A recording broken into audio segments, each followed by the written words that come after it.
So you're looking to pick some winners this week at the U.S. Open. You have come to the right place. Coming up on Golfbet Key Stats, we've got two important numbers of why past winners have done so well. We have a course outlook. Stephen Hennessey from Golf Digest is here to look at course changes at Oakmont and how you can use those in your pick.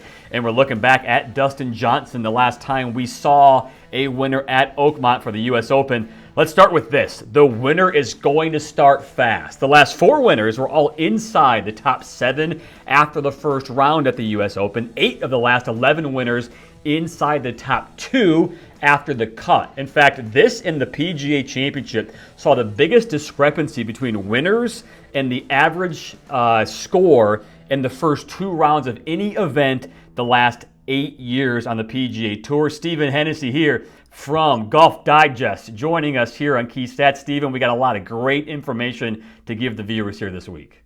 Oh, absolutely. This is one of the best weeks of the year, and Oakmont, in my opinion, is the best test of golf we have that we see the guys go to each year. So I'm very excited to talk about it. So this show is very stat and data heavy. We're going to take our time. We have the awesome crew, ShotLink crew here at the PGA Tour, who gives us the most important numbers for why winners have been successful every week. And this time, the U.S. Open, you're going to see a lot of their number 1, number 2 of any event on tour all year, which is awesome to help you make your picks. Let's start with strokes gained off the tee and really driving in general. The winner of this event is going to be really great off the tee. You're talking about a driving distance the last 5 years where the winner has outdriven the average tour player of that week 16 yards. It's the biggest discrepancy of any event on tour all year, dating back to 2020, where the winner gained 16 more yards than the average player did that week. And look at all 5 of these winners, the last 5 winners, and how great they were in driving distance and strokes gained off the tee. Yeah, I think, with Bryson being 2 of these 5 winners, I think this is just more amplified than possibly other years. But undoubtedly, the toughest test in golf is the U.S. Open. The USGA wants players to not only find fairways, but, with this thick rough, what we've seen is that actually gives an advantage to the bombers off the tee as you go around Oakmont. I mean, you'll see this week, we've already seen the social media videos, how thick the rough is. There's a lot of trouble to be found all over Oakmont, all these random ditches just off the fairway, all the bunkers, over 160 bunkers in total. This is what Oakmont has always been. It's been the toughest examination in golf, and not a surprise that you have to be very long off the tee, particularly here at Oakmont. Let's dive into that, the meaning of being long and straight off the tee, because when we think of some players who are the long, straight guys off the tee, the Ludwig Obergs, the Xander Schauffele's, you're looking at some of these players who historically are that way are not playing their best golf right now. So if you are a bettor and you're making picks, do you need to see a guy who is hitting it straight, or do you need to see a guy who's hitting it long? Which, if you had to pick one, which would you pick, do you think? Yeah, it's interesting because I think Oakmont might be a return to the norm of what we typically see in U.S. Opens. And, it's not about just hitting it as far as you can, because as you can see in these flyovers, there's a lot of trouble to be found. So, if you're really long and in those church pews to the left there, the distance doesn't do you as good as hitting it 290 yards into the fairway. So I am thinking that possibly accuracy might be a little more important. But that being said, the way that Oakmont is designed, there's these risk reward opportunities that if you're 330 yards in the fairway and biting off more of these hazards and taking them out of play, that's going to be key to holding these insanely difficult greens. So I think total driving is probably a good stat to use, since that factors in both things. And I know the USGA is hopeful that it's not just whoever hits the ball furthest. As we've seen in past U.S. Opens at Oakmont, we had some of the more accurate players, a Shane Lowry in 2016, Scott Piercy, some of these guys who weren't the longest. Aaron Baddeley in 07 was one of the 54-hole leaders. So I think accuracy goes a long way around Oakmont. Because you're thinking of Bryson DeChambeau, it's the bomb and gouge at Wingfoot and at Pinehurst when he was winning his U.S. Opens. Before we move on here, safe to say this is not the case this week. It's not like those courses.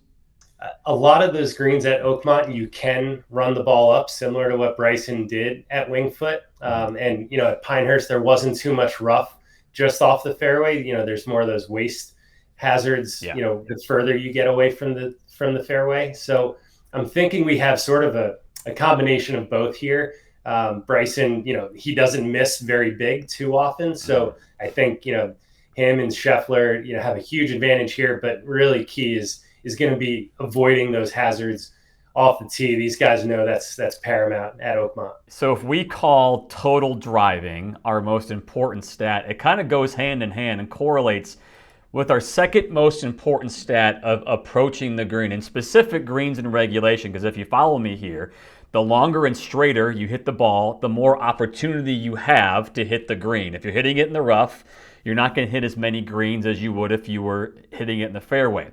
Look at this stat. The last 10 winners of the U.S. Open all were inside the top 10 in greens in regulation that week. They're hitting the fairway, which means they were hitting the green. In fact, you look at the number of greens the winners have hit at the U.S. Open in the last 10 years, they're averaging about 13 greens in regulation. The field averaging about 10 and a half. That's 2.5 greens in regulation that the winner is hitting more than the average player in the field. And there's your difference right there in strokes gained.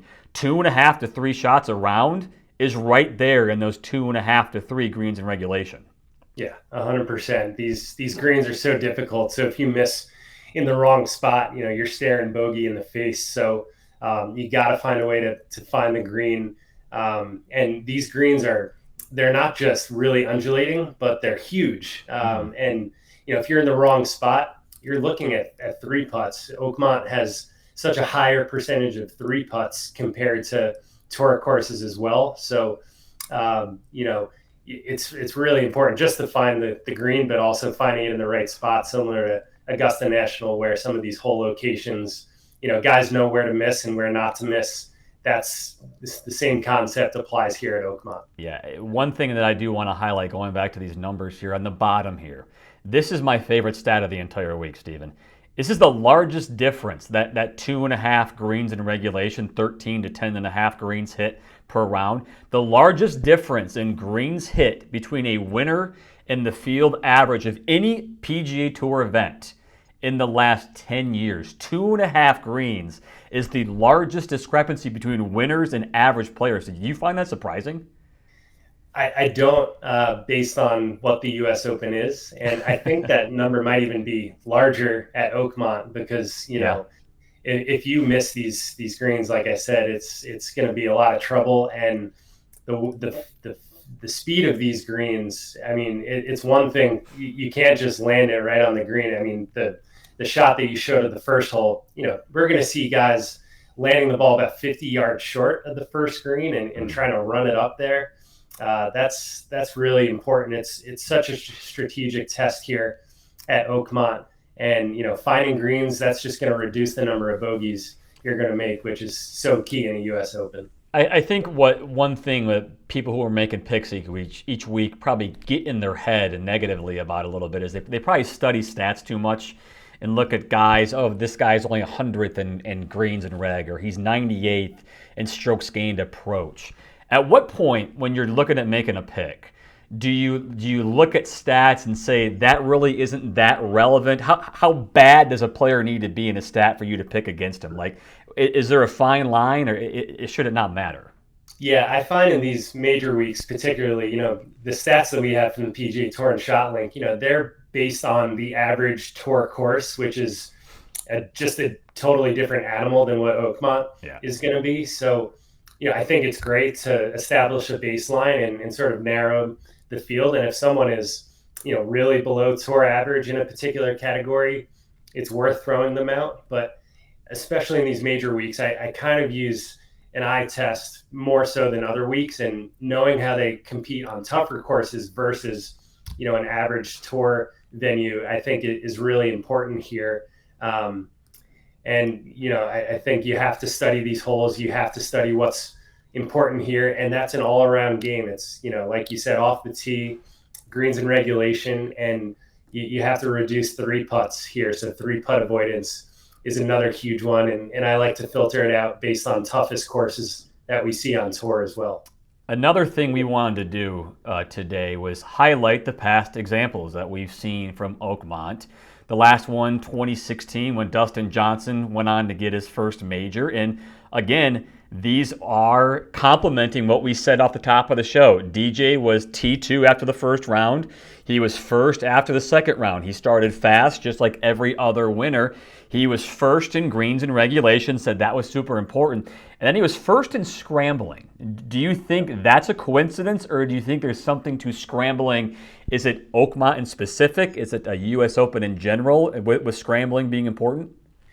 U.S. Open for sure, and Oakmont especially. Like we've pointed out, these hazards are as penal as we see in the game, and the way it's designed. I mean, you showed the 14th hole, how narrow it is, that run up into the green. It's not really like Winged Foot where, Bryson just bombed it out there and, could wedge it and run it up to the green. 17 right here is a great example as well. 17 is going to really determine the winner and who plays that hole the best. It's often fun too. Yeah, so much fun as a short par 4 where it is in the round. 18 here, the shot that Dustin Johnson hit with 6-iron into that green was just incredible. So you're going to have to hit heroic shots. That's what Oakmont dictates, and it's not a surprise that it's scrambling, it's off the tee, it's approach play, it's all of it. You're going to need all of it this week. You've gone over a lot of the changes we've seen at Oakmont, what players are going to have to do going into the greens, being around these greens. You had a great video at Golf Digest a few weeks ago highlighting the differences and the changes at Oakmont that we're going to see this year. Is there anything else that you didn't mention in this 15 minutes that you want to talk about with Oakmont that you think will help people make their picks? Yeah, I think scrambling is a great call. Sand saves as well is another good stat from ShotLink that is really going to be exemplified this week based on the changes Gil Hanse and Jim Wagner have instituted at Oakmont. And a lot of that was restoring green size here at Oakmont. So they significantly increased the green sizes of a lot of these greens and have enabled the USGA to use some hole locations that haven't been used in over 40 years in championships at Oakmont. So what that's going to allow the USGA to do is to tuck some of these pins in places that we're not used to seeing. That means guys might go for those pins.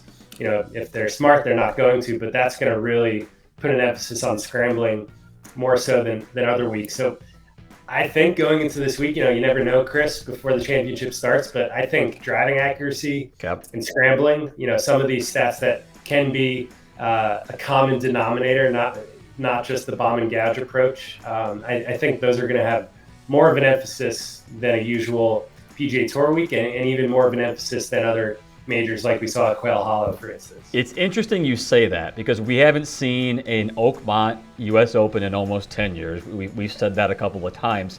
We're getting so used to this image that our major champions are these big superstar bombers who hit the ball a mile, and when they're off course, they figure out a way to scramble. What you're describing here kind of goes outside that mold. It's not our Brooks Koepkas and our Rorys and our Xanders and our Brysons. It's our guys who have won this thing 15, 20 years ago, who were playing the long game, so to speak, of hitting the fairway over and over, hitting the green over and over. So before we go here, when you're looking at making your picks this week, I take Scotty Scheffler out of it. He doesn't count. He's an animal. Are you looking at those guys who are more accurate, or are you looking at these superstars? I think there's more of a path for them than other weeks and even other major weeks. They're going to need their highest ceiling and maybe even beyond of what we see their ceiling is to beat Scotty Scheffler, to beat Bryson, because the two guys I just mentioned, they have it all. It's not just about bombing and gouging it. They have everything. Scheffler he's number one in strokes gained approach right now. He's great off the tee. His putting, we always said putting was a weakness for Scheffler. Yeah. He's now above tour average. Bryson is a great putter. So if you're someone like a Shane Lowry, if you're someone like a Daniel Berger, who have been great in terms of greens and regulation, driving accuracy, you're going to need, an insanely good week to beat them. I think there's a path for them to finish in the top 10. So when you're looking at placement markets, I would consider some of those guys, not necessarily take on Scotty Scheffler in the outright market, but look at the top 20s and top 40s. I think that's a better way to approach this week. One thing I forgot to mention, Mike Wan said this in the last day, that they had 13 inches of rain in the last 10 weeks. Did you hear that? I did. And they asked the media not to walk inside the ropes right now before the tournament starts because they want to help the conditions. It's going to be dry for most of the week. It's going to rain, apparently, maybe, we don't know, later in the week. Do you think that changes the setup at all with the firm and fast we always see the U.S. being? And if that's the case, does that mean scores get better? I think Oakmont is just typically so firm and fast the way it's built. It always plays like a U.S. Open. That's what all the members love to say. They could host a U.S. Open at the drop of a hat. I do think if it gets really soggy, then it does reduce the chances of someone like a Denny McCarthy or, a shorter hitter from getting to the top of the leaderboard. But, that just means they're going to have to be more precise with longer irons. That's a tougher path to the top of the leaderboard. That does give probably someone like a Bryson or a Rory McIlroy a better chance. But, it's early in the week, tough to say. I've heard it's a little wet right now, but, Oakmont tends to get a lot of rain in general, and it always plays firm and fast. So I'm not necessarily thinking that clears the path for the shorter hitters here. I still think they have a chance. This is awesome insight. Stephen Hennessey, Golf Digest. Check him out, Stephen. Thanks so much this week. Thanks, Chris.